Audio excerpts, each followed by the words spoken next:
One of the most recognized consequences of aging is a decline in immune function, illustrated by vulnerability to dying from the flu, a poor response to vaccinations. But about 20 years ago, a paper was published showing that the immune cells of 80-year-olds produce significantly more pro-inflammatory signals, suggesting the worst of both worlds, a decline in the part of the immune system that fights specific infections, but an aggravation of nonspecific overreactions that can lead to inflammation.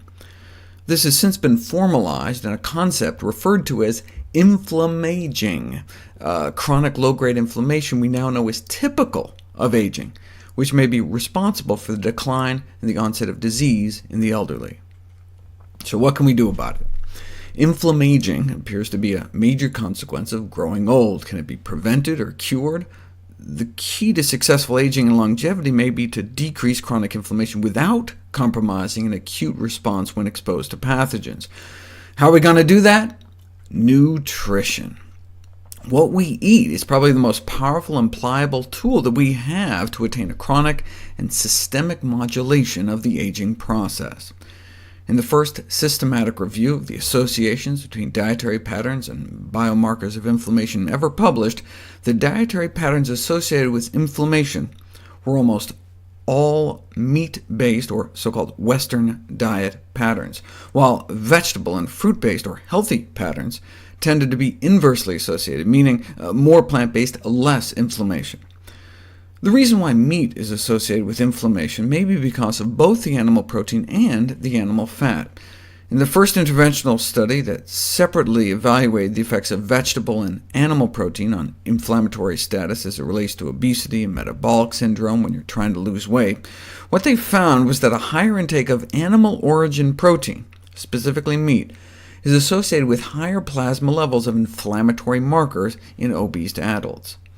The reason obesity is associated with increased risk of many cancers may be because of obesity-associated inflammation. Obesity-driven inflammation may stimulate prostaglandin-mediated estrogen biosynthesis in breast tissues. That means the inflammation may activate the enzyme that allows breast tumors to make their own estrogen via this inflammatory compound called prostaglandin. If you measure the level of prostaglandins in women's urine, it correlates with breast cancer risk. And how do you get high levels of this inflammatory compound? Smoking, a high saturated fat diet, and obesity. Why does eating saturated fat lead to prostaglandin production?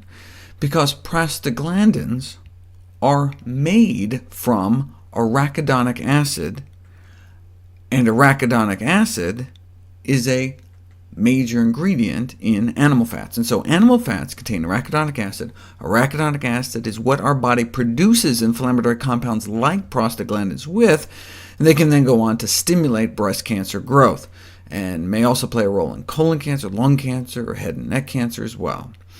Whereas whole plant foods have anti-inflammatory effects, though some plants are better than others.